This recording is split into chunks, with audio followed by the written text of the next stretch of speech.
Madison's voice played clearly from the laptop. She shuffles around like she owns the place. I give her 6 months. Tops. Elaine, her mother-in-law, didn't flinch. She just pressed pause. Across the table, Jared, her only son, whispered, "Mom, where did you get that?" Elaine slid the flash drive forward, slow and steady. "From the hallway you forgot had ears, and a mother you thought had faded. All right, before we dive into this crazy story, do me a favor. Subscribe and tell us where you're watching from." The house had settled into its usual evening hush, distant silverware clinking, a dryer rumbling faintly, the hum of overhead lighting. Elaine was in the hallway, barefoot, walking slowly toward the den to check if the back door had been locked.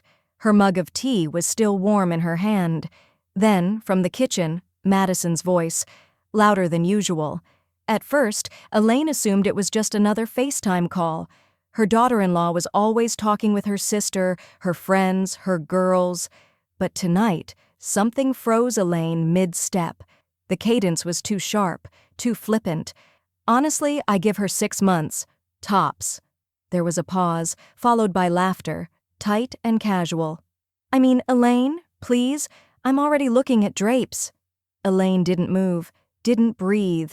A beat later, Madison's voice continued, "She shuffles around like she's guarding the place. It's not even hers anymore. Jared and I are just letting her stay because she's fragile. You know how they get." The hallway light buzzed above Elaine, faintly flickering.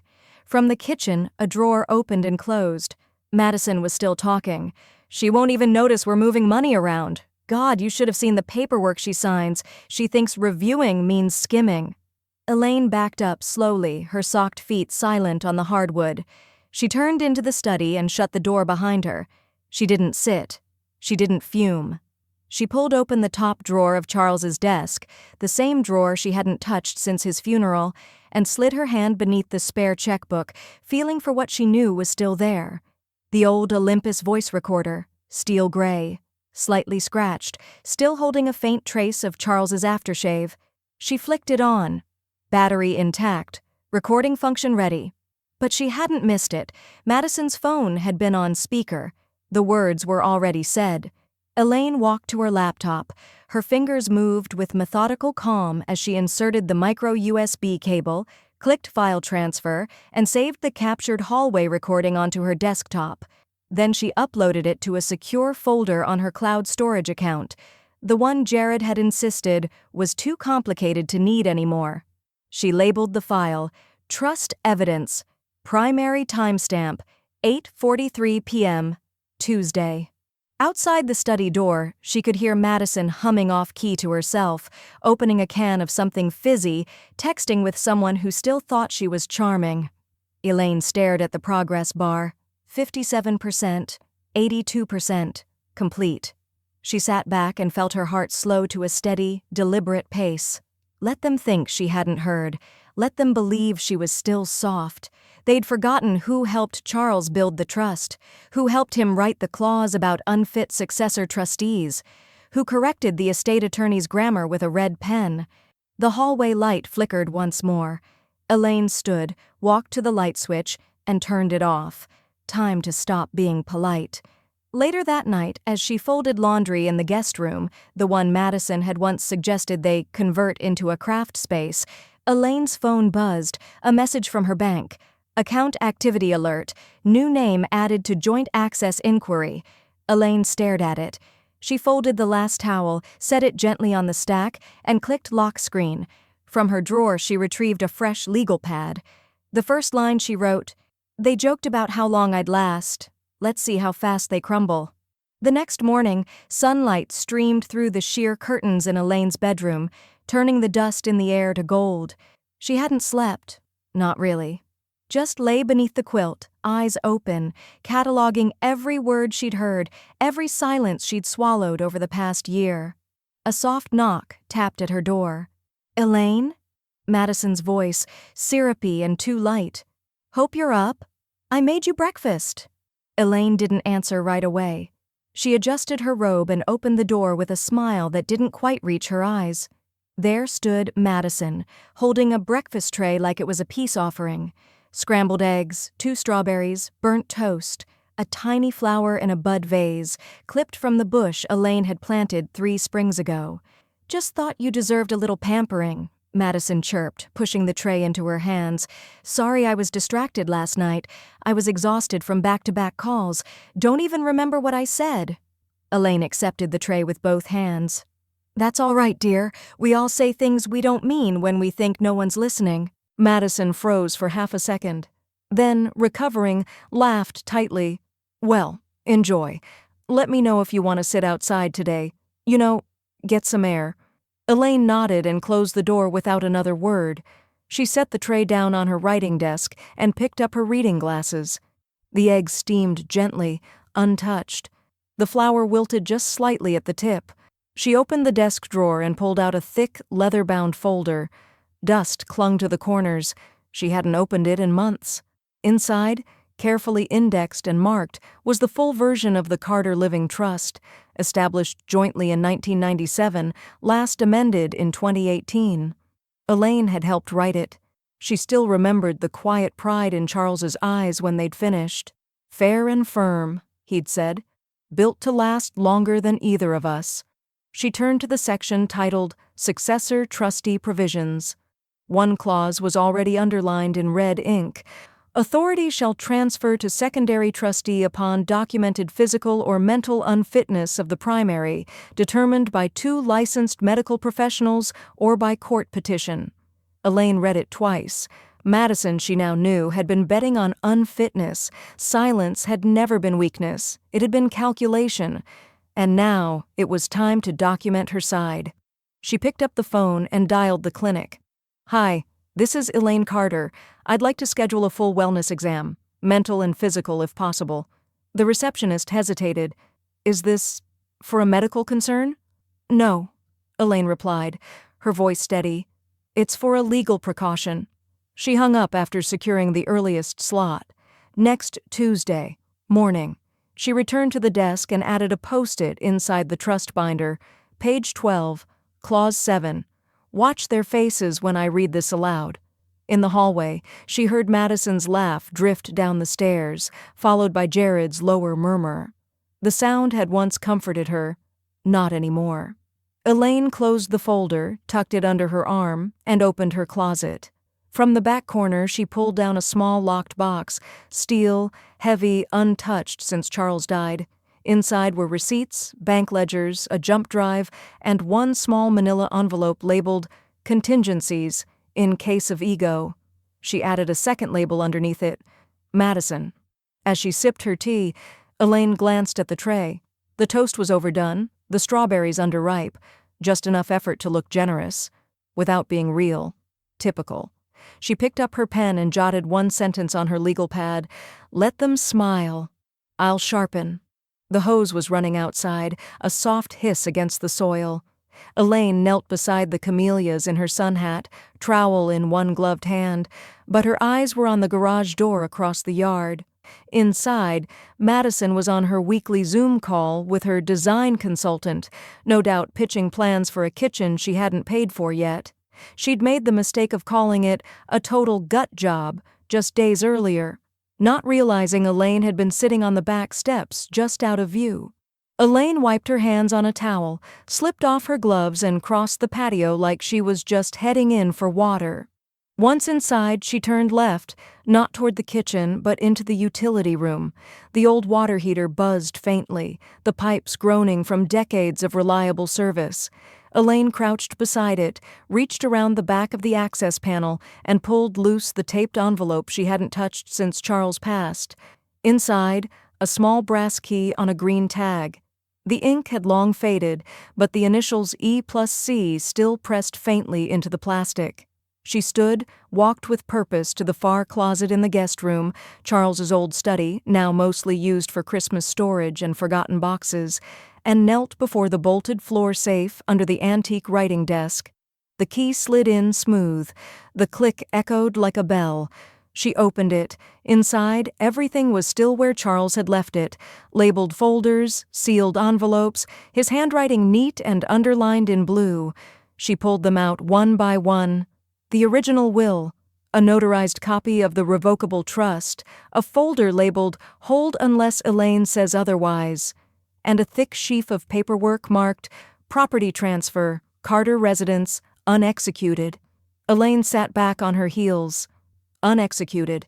It was never finalized.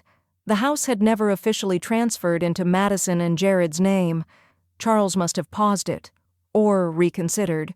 Which means, Elaine thought, they don't own a damn thing they think they do. She carried the stack into her room, shut the door, and spread it across her desk.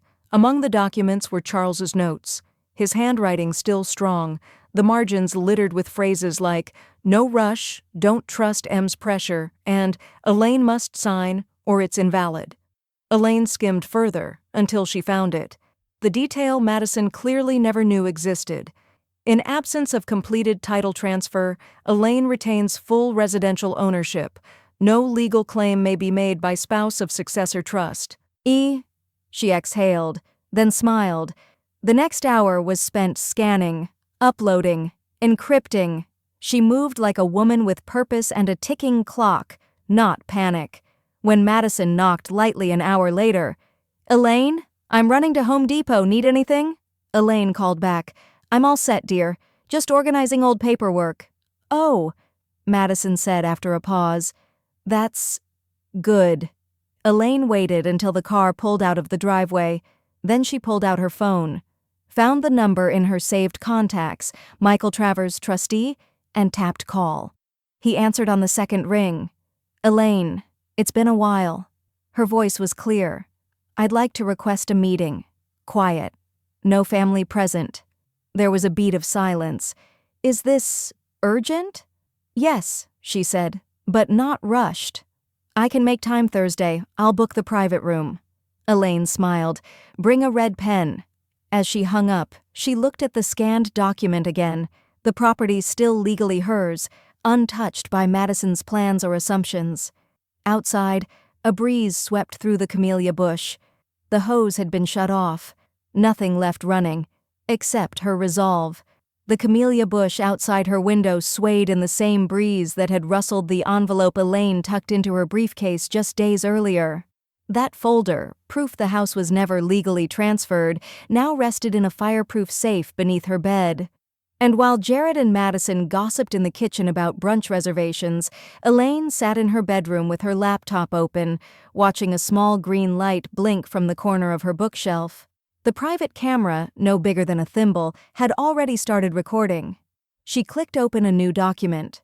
Behavior log, home occupants, unauthorized conduct, date stamped, neutral tone, organized like board meeting minutes, no drama, just evidence. She typed, 8:42 a.m., overheard discussion about new quartz counters.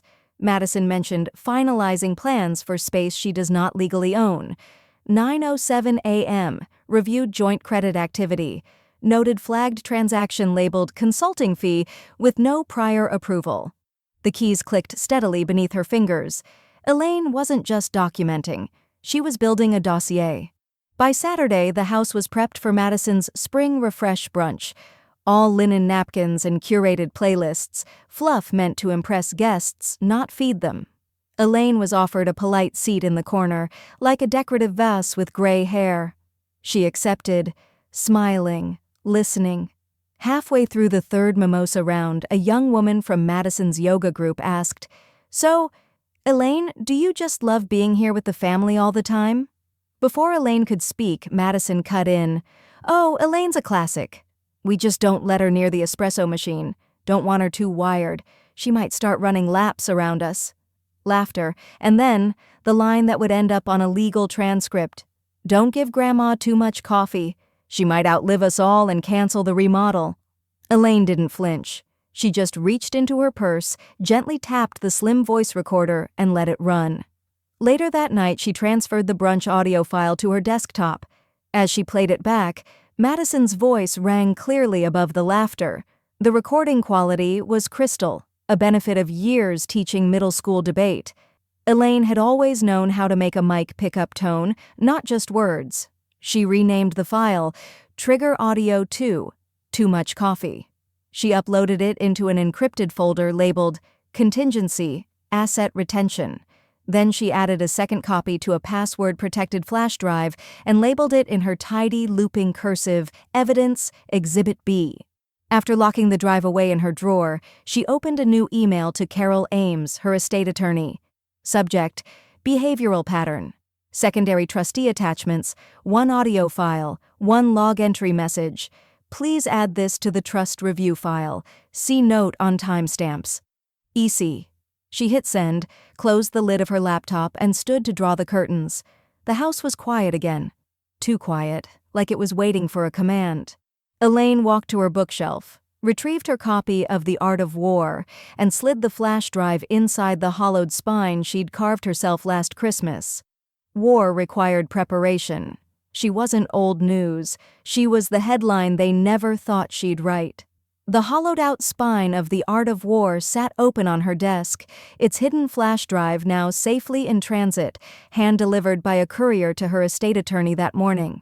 Elaine stood at the window, coffee in hand, watching Madison's SUV pull out of the driveway like nothing was about to change. But everything already had. She walked back to her desk, pulled out the thick binder labeled Trust, Carter Estate, Original and Amended, and opened it to Section 4. Trustee Duties and Disqualifications. Her fingernail tapped lightly against the line she'd underlined decades ago, back when Charles still wore cufflinks to dinner and said things like, "Better safe than sorry," before signing anything. If the successor trustee shall act against the interest of the grantor, commit breach of fiduciary duty, or demonstrate neglectful conduct, survivorship control may be restored to the originating grantor. Simple. Ironclad. Already notarized. She turned to the next page, where her initials, EMC, were etched beside Charles's in careful black ink. The trust wasn't just a technicality, it was armor, and Madison had pierced her own foot on every clause. Elaine's fingers flew across her keyboard. She composed the email like a battle plan. Subject: Formal request, Clause 17. Activation, Trustee misconduct. To Michael Travers, Trustee CC, Carol Ames, Legal Counsel attachments, audio file, speakerphone brunch, cognitive capacity report, joint account audit summary. Body, Michael. Per our meeting and attached documentation, I request immediate invocation of Clause 17 in accordance with the survivorship provision. The successor trustee has acted in breach of fiduciary duty, removed personal items from estate storage without consent, referred to the grantor, myself, as mentally unfit on multiple occasions, recorded, engaged in undisclosed real estate activity, accessed and redirected joint trust funds under the guise of consulting expenses. You'll find all related documentation in the encrypted folder. Carol is prepared to initiate the full replacement process unless immediate action is taken. Respectfully, Elaine M. Carter, original grantor and co-trustee, revoked status pending. By noon, she received confirmation the files had been reviewed. And then, at 1:14 p.m., the response from Michael lit up her inbox. Subject: Immediate trustee action, Carter Estate. Elaine, based on the evidence provided and the review of Clause 17, we are proceeding with the following: suspension of Madison Carter as successor trustee, reinstatement of full discretionary control to you, effective immediately, notifying counsel of change in fiduciary status, formal letter to follow.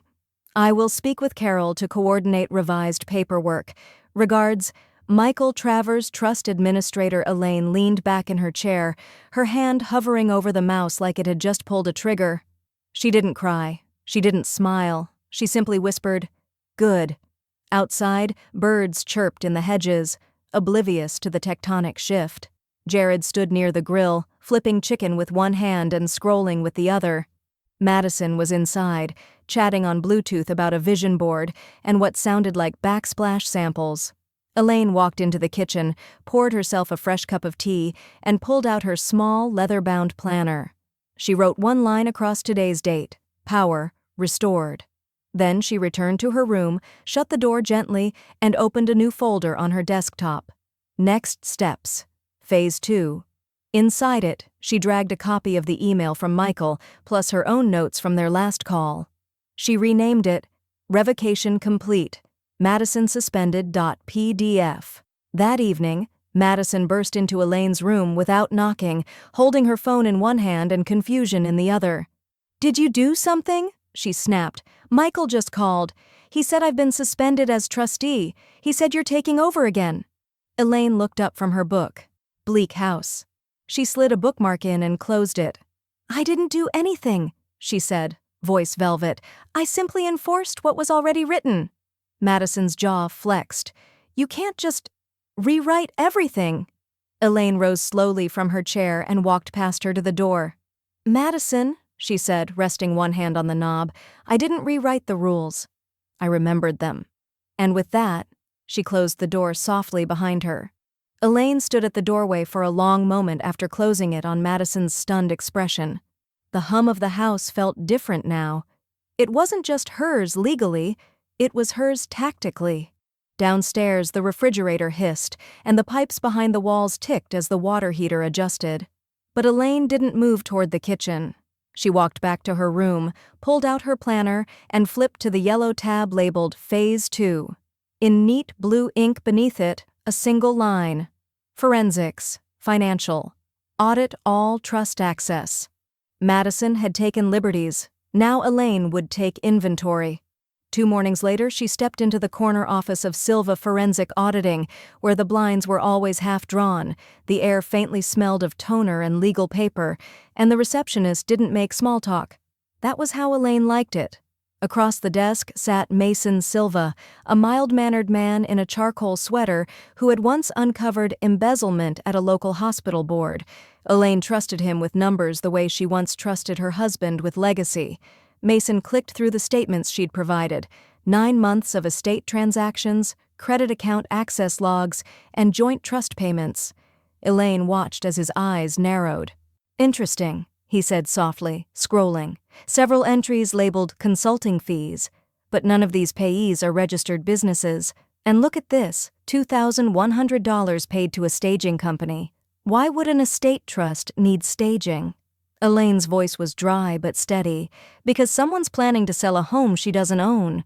Over the next few days, Mason cross-referenced every miscellaneous withdrawal, every PayPal transaction tied to Madison's email alias, and every Venmo description that looked more like a cover-up than an explanation. One entry read, "Family tech upgrade," and yet it routed to a deposit on a new iPad and watch, both delivered to Madison's office.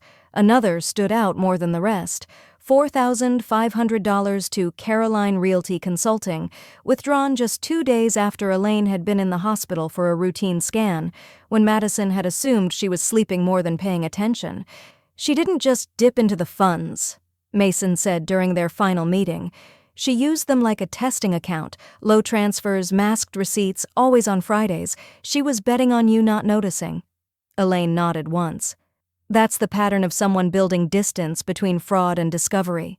Mason's brows rose slightly. "You've done your homework." Elaine gave a half smile. "I taught high school math for 28 years. You don't survive that without knowing how cheaters move." Back at home, she sat at her desk, watching the sun split through the oak tree and stripe the floor with light. Her inbox pinged. Mason's email had arrived. Subject: Carter Trust Audit Summary. Urgent, Elaine. Attached. You'll find the full analysis of estate misuse. In my professional opinion, this constitutes breach of fiduciary conduct. I recommend forwarding the report directly to your family attorney without delay. Let me know if you'd like me to testify. Mason Silva, Senior Forensic Analyst, Silva Auditing Group. Elaine opened the file. It wasn't long, just 7 pages, but each line was a nail, and Madison had built her own coffin. She saved the PDF under a new desktop folder, Phase 3, Legal Notice Prep. Then she picked up her phone, scrolled to Carol Ames, attorney, and hovered her finger above the call button. Not yet. Not today. First, she wanted to watch Madison sit across from her at dinner and pretend nothing had changed. She wanted to see how deep the lies would go when the soil under them was already collapsing. So she waited. Sat through dinner like a historian taking notes. Madison passed the bread with glossy nails and a smile too bright for someone who had just lost access to a trust. Jared talked about work, asked no questions, and Elaine responded with the gentle nods of a woman studying a mirage, measured, amused. That night, long after the dishwasher had gone quiet and the porch lights had clicked off, Elaine slipped into her suite and opened the closet wall safe. Her hand hovered over the dial longer than usual. The numbers spun smoothly under her fingers. 27-13-42. Click. She opened the steel door and exhaled. Most of the contents were undisturbed. Charles's cufflinks, the original house title, a few pieces of personal correspondence sealed with wax. But one velvet box was missing. The one she hadn't opened in months. The one with the sapphire pendant Charles had given her for their 40th anniversary. Deep blue, oval cut, vintage clasp. A piece he called "Your North Star." Gone. Elaine stood motionless in the still air, her fingers brushing the imprint left behind in the soft lining of the drawer. It was like staring at a ghost that still knew your name. The next day, while cleaning out the sideboard drawer, she found an envelope tucked between napkin rings, one of those receipts printed on thermal paper that fades over time. Blue Vault Pawn, 16 days prior. Item, sapphire pendant, sale value, $875. Seller, Emsa Carter. Her lips pressed together, not anger, something colder, something that moved slower but struck deeper. She made 2 calls. First, to Blue Vault Pawn, speaking to a man named Daryl who vaguely remembered the blonde woman with big sunglasses and attitude, and second, to Madison's old college friend Lucy, the same one who'd posted birthday photos on Facebook last week. Elaine stared at Lucy's public feed for a full minute before clicking through. The post was still there. A group shot in a rooftop lounge. Champagne, cake, and there it was, the pendant, hanging around Madison's neck like it had always belonged there. Caught in the flash, gleaming bright and false. The caption read, "Madison always said her Emil had great taste. Guess she passed it down." Elaine shut her laptop, not with a slam, with a slow, deliberate click. Then she reached for her phone, pressed and held 3, her programmed speed dial for the local precinct. "Riverview Police, non-emergency line, how can I help you?" Her voice didn't waver. "Yes, I'd like to report a theft." "Ma'am, are you in danger?" Number, but someone with access to my private residence removed an heirloom necklace and sold it without permission. "Do you know the suspect?" "I do." Pause. "Is it someone in your family?" Elaine stared at the dark window beside her desk, her own reflection faint in the glass. "Yes," she said, "but I'm not reporting a disagreement, I'm reporting a documented crime." Within the hour, an officer named Harris called her back. She gave a quiet, methodical recounting of events. Safe access, item description, the pawnshop receipt, and the Facebook photo with timestamp. When Harris asked if she'd like to proceed with a written statement, Elaine didn't hesitate. "I'm ready." Later that evening, Madison breezed through the hallway in workout clothes, earbuds in, hair twisted up in a casual bun. She glanced at Elaine and smiled like nothing had shifted. "Hey, I was thinking we should do a girls' brunch next week. It's been so tense around here, and I just want balance, you know?" Elaine set down her cup of tea, letting her fingers trace the rim of the saucer. "I think it's about time things balanced," she replied. Elaine hung up with Officer Harris just after sunset, her voice calm, her resolve colder than the tea left on the side table. Upstairs, Madison was playing music from her phone, something upbeat, oblivious, pulsing through the walls like it still belonged to her. But Elaine knew what the morning would bring. The pawn report, a file number, a slow knock of legal consequence, and something else too, because if Madison's games hinged on portraying her as fragile, unwell, fading into irrelevance, Elaine planned to rip that script in half. She opened the filing drawer under the printer and pulled out the folder labeled Cognitive Evaluations, Certified.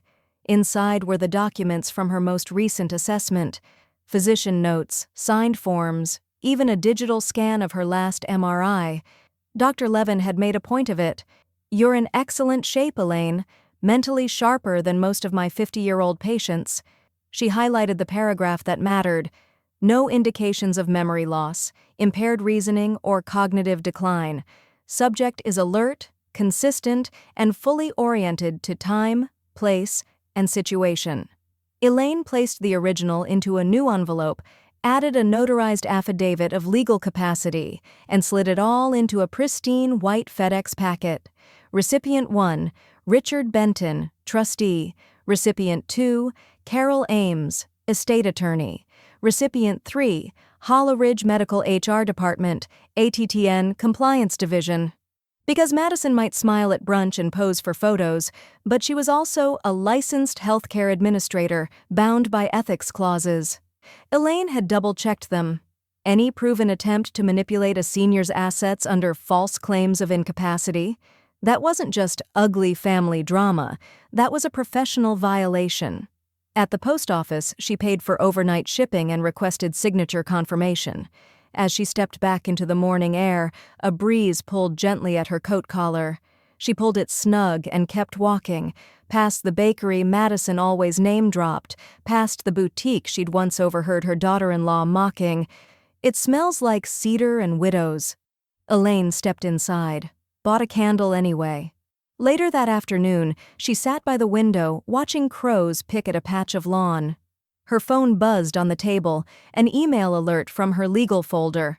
Subject: Certified Delivery Confirmation. Benton, Ames, HR status. All 3 delivered. All 3 signed. Elaine smiled. She didn't need to say anything. The paper trail would. That night, Jared came into her room without knocking. That habit had survived decades. "Mom, Madison's upset. She said you're spreading things around about her work. Something about a legal package?" Elaine didn't look up from her book. "I sent a copy of my medical record to those who needed it, including her employer since she raised questions about my mental state." Jared blinked. "You didn't have to go nuclear." Elaine finally looked at him. "No, I didn't, but I did have to protect myself. Your wife called me unfit, publicly, legally, and incorrectly. She was upset. She didn't mean it. Then she can retract it." In writing the next morning, Madison's voicemail tone was low and breathy. "Elaine, I didn't know you'd send this to HR. I could lose my job." Elaine stared at the phone as it played. Her thumb hovered over delete. She didn't press it. Instead, she opened her email and clicked forward on her notarized report. She attached a screenshot of Madison's own text from last month. "If we can get her declared unfit, everything moves to Jared clean." Then she typed 2 sentences to Carol, the estate attorney. "Please archive this with the trust documents. If she wants to talk about fitness, let's go all the way." The wheels were already in motion, quiet, grinding, deliberate. While Madison had been busy performing damage control at Hollow Ridge Medical, Elaine had been on the phone with the precinct's financial crimes division, her voice level, her case clean. "She sold a pendant she didn't own. I have the original appraisal. Photos of her wearing it at a party she claimed it was gifted at, and the receipt from the shop. The piece was never transferred to her. I'd like to proceed formally." The detective, Martinez, was direct. "You're not interested in civil recourse?" Elaine answered without hesitation. "Number, I'm interested in a felony record." 3 days later, Elaine stood across the street from Gold and Gage, a pawn shop with tinted windows and a peeling mural of a lion holding scales. Her car idled at the curb. The sapphire necklace Madison had flaunted was now locked in an evidence drawer. Martinez had visited the shop first. Quiet talk, a few forms.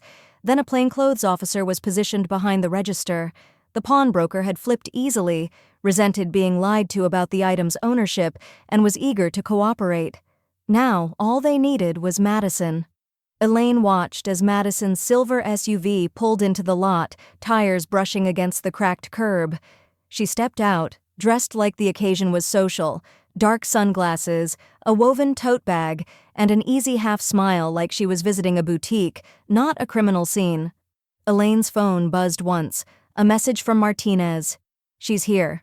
Inside, Madison approached the counter. She said something that made the officer nod, then disappear briefly to the back room. She leaned on the glass, looking bored. Elaine could almost hear her voice.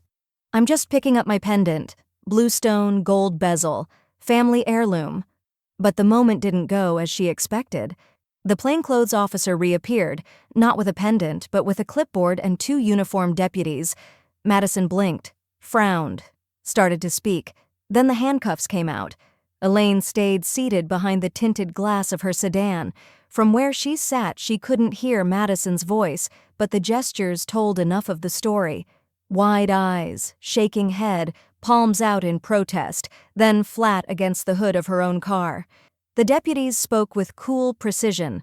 One collected her handbag, the other read her rights. She wasn't taken gently.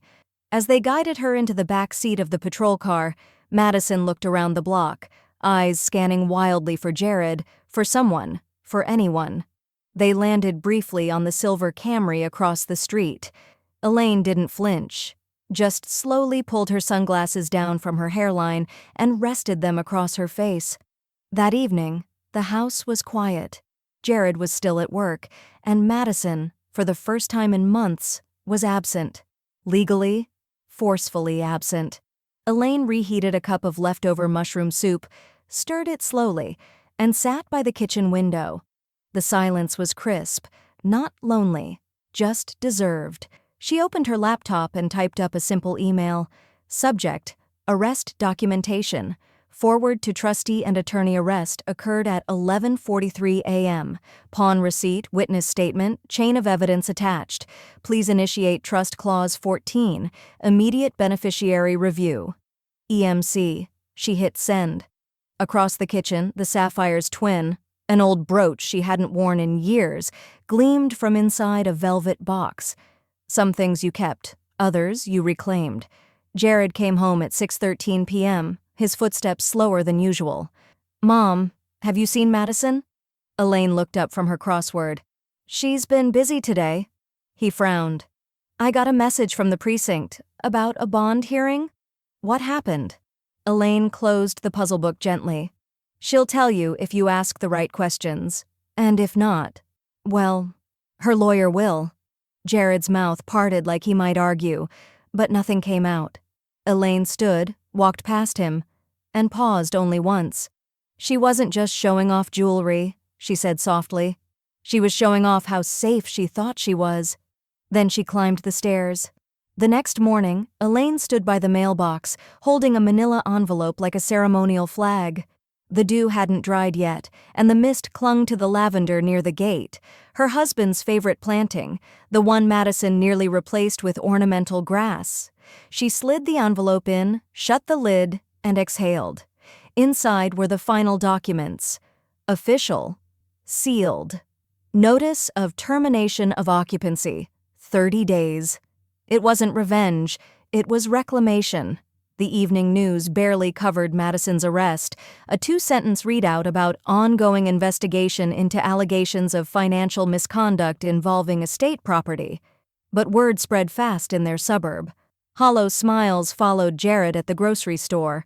Elaine heard whispers at the community library. And by noon the next day, she'd received 3 voicemails from old neighbors. Just wanted to say, we always knew something wasn't right with her. Elaine didn't respond. She didn't need their validation. She already had something stronger. Title control. 2 days after the arrest, she met with her estate attorney at a midtown law office where polished concrete floors echoed under every step, and even the receptionist had a paralegal license. It's time, Elaine said. Trigger the occupancy clause, effective today. The attorney's eyes didn't blink. They'll push back. Elaine leaned forward. Then they'll push out. Back at the house, she opened her laptop, her fingers calm but swift. The message had already been written, waiting in her drafts since Madison's second brunch insult. Subject: Notice of property termination, formal communication. To Jared Carter, Madison Carter, from Office of LM, Carter, Trust Holder. As of this date, legal title and trust oversight of 414 Sycamore Drive has fully reverted to the surviving grantor, Elaine Carter. Due to trust violations, misuse of funds, and unauthorized occupancy, formal notice is hereby issued that all secondary occupants must vacate the property within 30 days of this communication, pursuant to Trust Clause 17B. Further occupancy beyond this date will be considered trespass and referred to local enforcement. E.M. Carter. She hit send. Then she unplugged her router and brewed a cup of tea. The response came quickly. Jared, you can't be serious. Elaine, with one thumb and no hesitation, replied, dead serious. 5 minutes later, where am I supposed to go, Mom? Elaine typed, paused, then deleted what she almost said. You should have thought of that when she pawned my necklace and called it hers. Instead, she sent, you'll figure it out. You're your father's son when it suits you. Use it now. The next day, Jared came home alone. Madison was still arranging bail. Elaine didn't ask how. He didn't knock on her sweet door. He didn't even go upstairs. He walked straight to the guest room, then walked out 20 minutes later with a duffel bag. He stood at the threshold of the living room, where Elaine was watering a peace lily. The quiet between them stretched like glass about to break. 30 days? He said, voice rough. Elaine looked up. 29 now. You're really doing this. She lowered the watering can. You stood next to someone who laughed about how long I'd last. Now I'm just asking you to leave before you find out. Jared opened his mouth, but no words came. Elaine offered nothing more. After he left, she locked the main door, turned the deadbolt, and updated the security app on her phone. The system pinged. Access restriction active, secondary codes disabled. She walked through the house that night like a woman walking through a museum she'd curated herself. The furniture, the light, the silence. It all belonged to her again. Her phone buzzed once more. Another message from Jared. She didn't read it. Instead, she opened a new email tab and began drafting something else. To Family Attorney. Subject, Contingency Clause. Final addendum request. The morning, Elaine heard the slam of a cabinet. A fork clinked too loudly into a dish. Madison's shoes clapped across the tile like accusations. Jared's voice drifted from the den, low and muttering. They were circling her, but she didn't flinch. She was at the dining table, calmly placing 2 mugs of tea, chamomile and ginger, no sugar. She set a flash drive in the center of the table, no bigger than her thumb, matte black and silent. Then she sat down and waited. By the time Madison rounded the corner, arms crossed and jaw tight, Elaine's expression didn't change. Jared trailed behind her, looking older than usual, like the weight of adult realization had finally settled on his shoulders. Is this some kind of power trip? Madison demanded. Evicting your own son? Over what? A misunderstanding? Elaine gestured to the empty chairs. Sit, both of you. Jared hesitated. Madison didn't. Her movements were clipped, every limb tense. Elaine picked up the flash drive, turned it slowly between her fingers. Do you know what this holds? Madison smirked. Let me guess. More of your little diary entries? Elaine raised her brows mildly. Number, it's your voice, Madison. And yours too, Jared. Recorded in the hallway 6 weeks ago. Speakerphone, unmuted. You laughed about how long I'd last. Called my decorating morgue chic. Jared's face flushed. Mom, come on. That was taken out of... She held up a hand. Spare me. Then she plugged the drive into the sleek silver laptop already sitting on the table.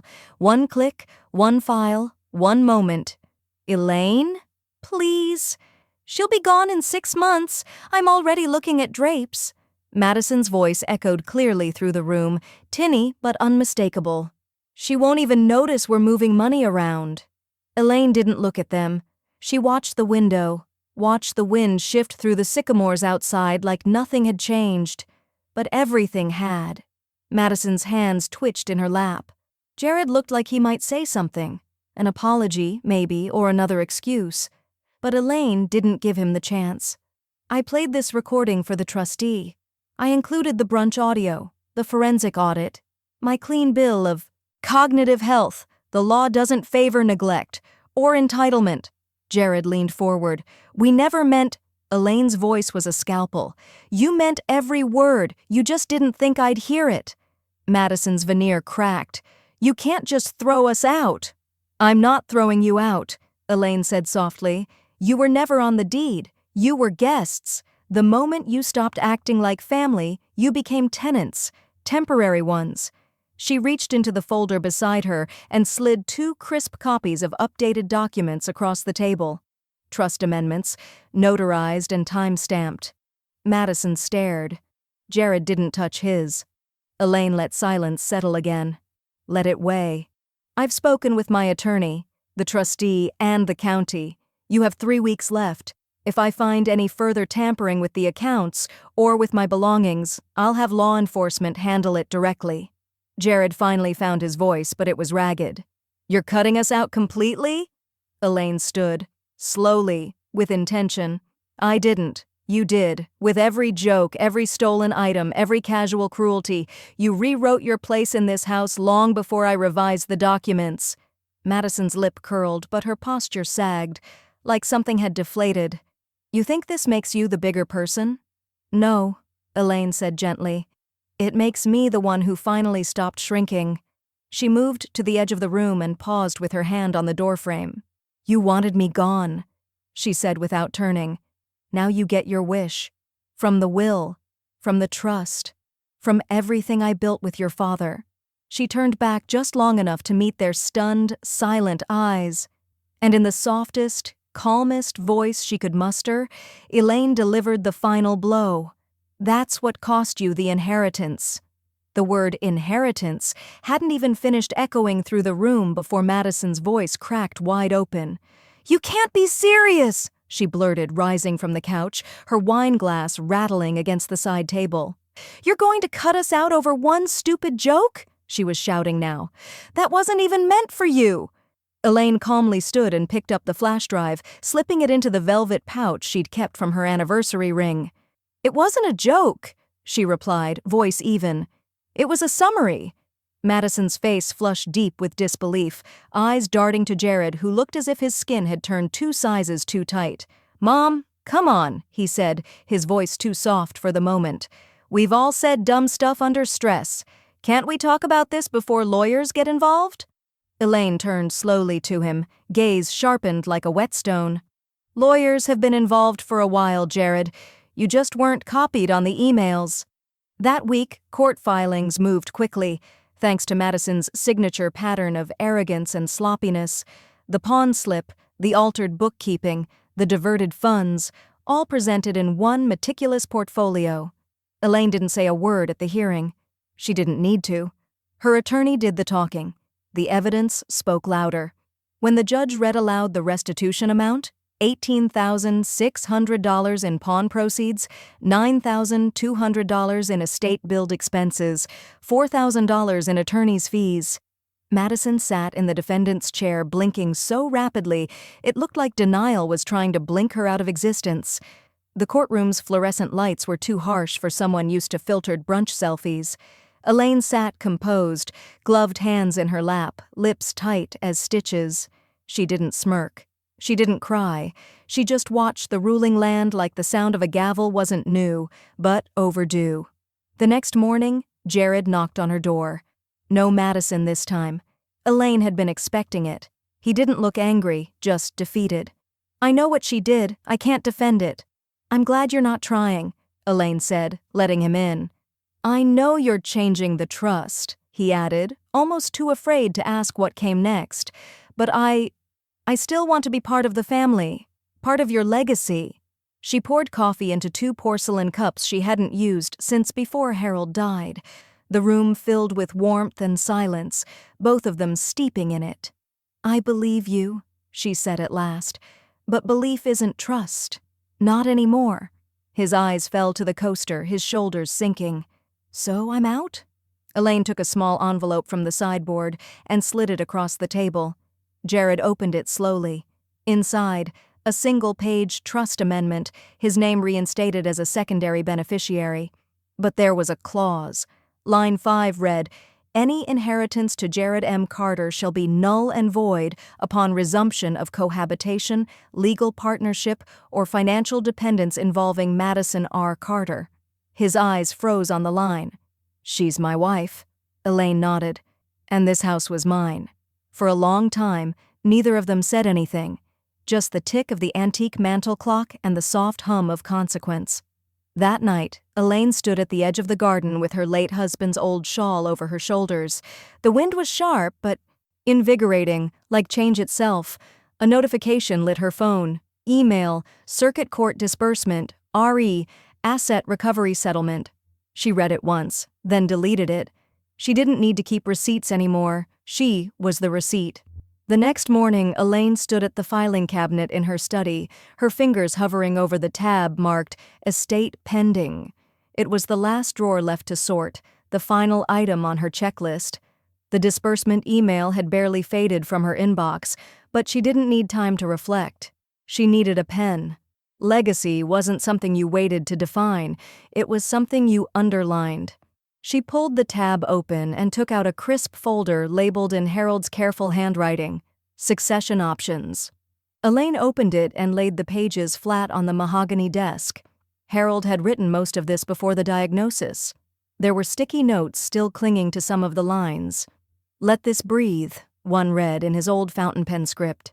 Today, she wasn't letting anything breathe. She was closing every open loop. By noon, she was sitting across from Gregory Rains, her trust attorney, with a new list of beneficiaries typed neatly and notarized. Jared's name was now third in line, with the conditional clause firmly in place. "I want you to add 2 more, Elaine said, her voice low but resolute.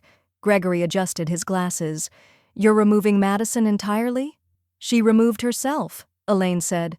He nodded, then asked gently, "And the additions?" Elaine pulled out a small Polaroid, weathered around the corners. In it, a young girl with long hair and a toothy grin stood next to her niece, Camille. Elaine ran her thumb over the girl's face. "My niece and I haven't spoken in years, but her daughter, Josie?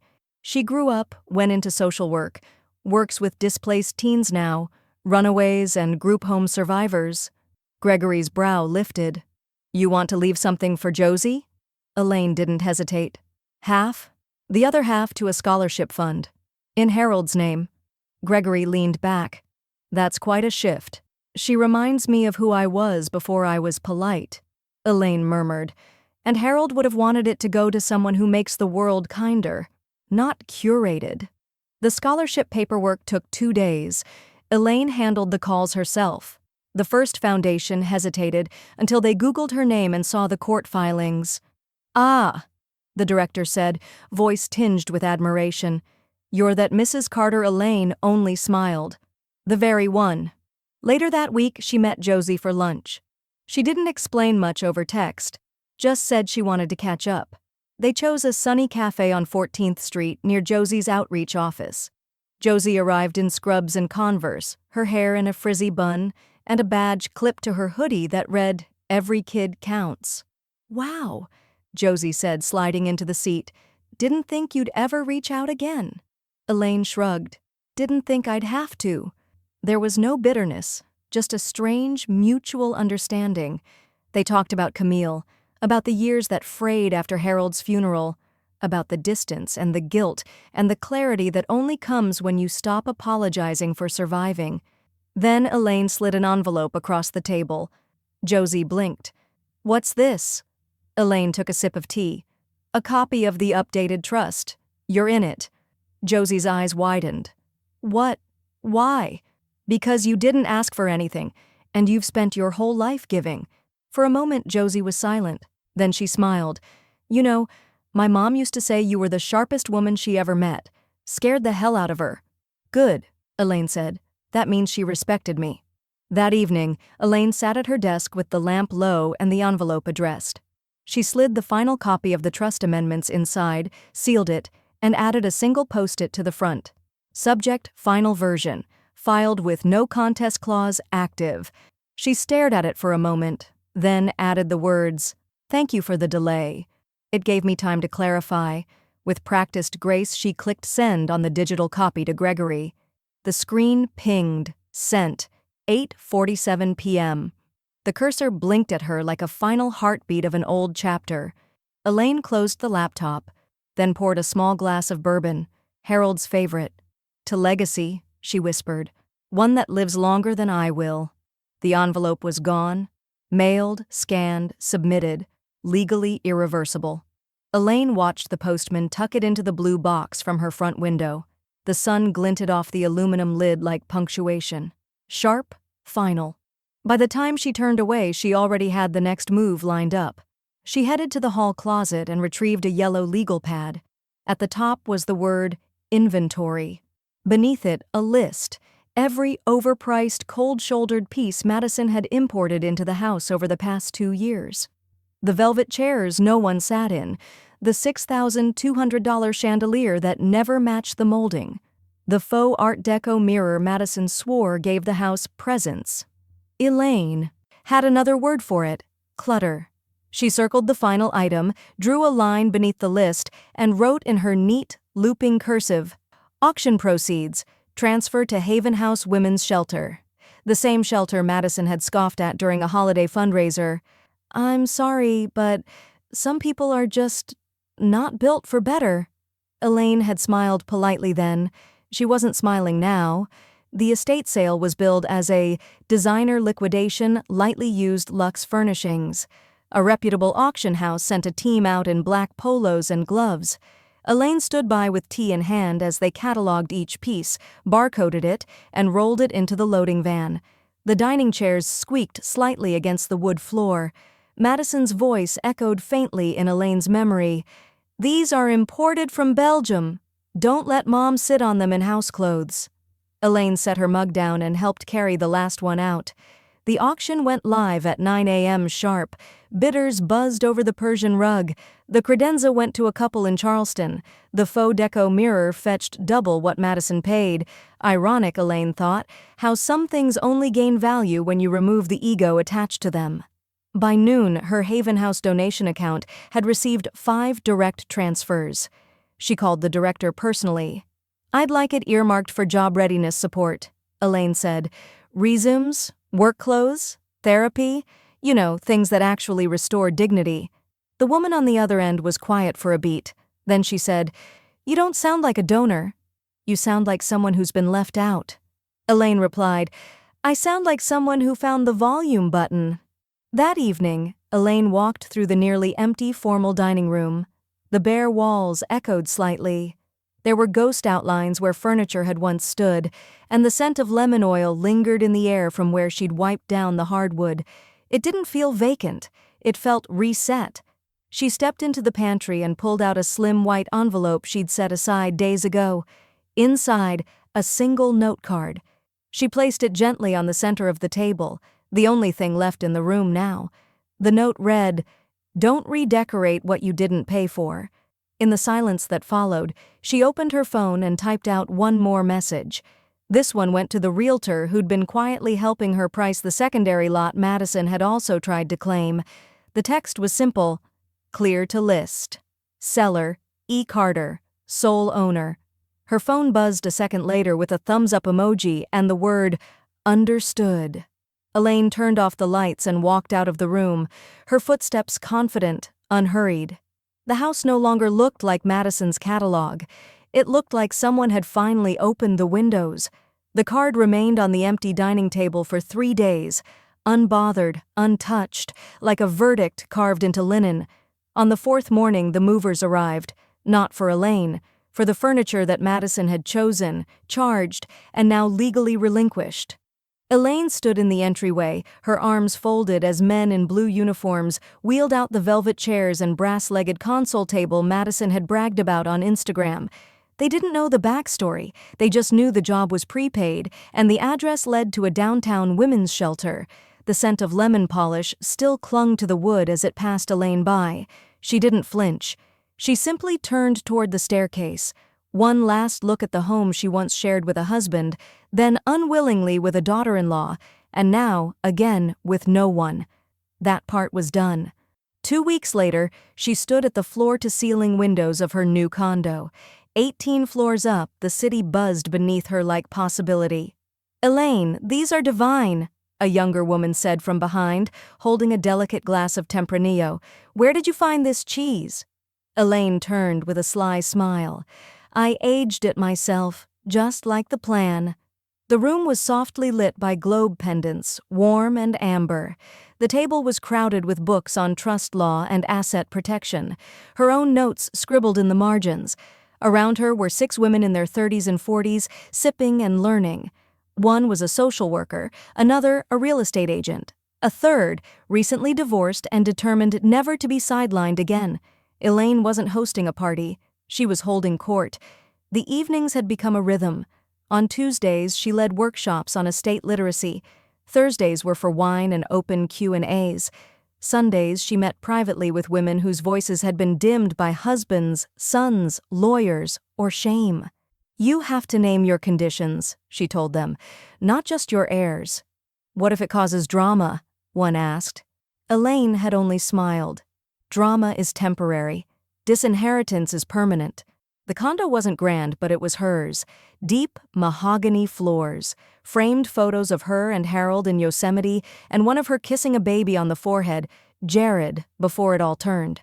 She hadn't removed him from the archive, just from the will.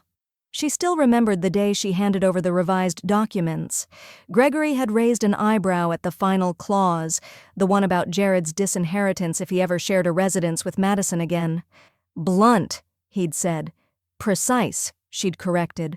One quiet morning, she opened her safe and pulled out the sapphire pendant. The chain had been repaired, delicate but strong. She fastened it in front of the mirror, tilting her head slightly, as if seeing herself for the first time in years. The gem caught the light like a flame frozen in glass. For the first time in a long while, it belonged on her. A few days later, she received an envelope in the mail. No return address. Inside was a note in Jared's handwriting. "I'm sorry. I didn't know how far it had gone. I should have protected you. I didn't. I understand now." Elaine stared at it for a long moment, then folded it gently and slid it into the fireplace. There was warmth in forgiveness, but there was more in freedom. She clicked open a new email that afternoon. Subject line, "Next session topic, how to spot quiet financial abuse." She smiled, sipping from her chipped favorite mug.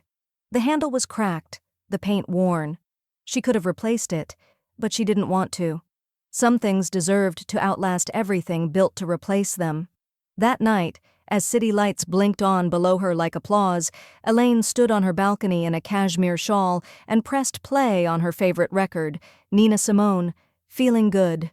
She raised her glass to the skyline and said to herself, she laughed on speaker, "I signed the last word." No one thought she'd be sharp enough, strong enough, or lasting enough to finish, and yet, there she stood. Still sharp, still standing, still signing her own ending.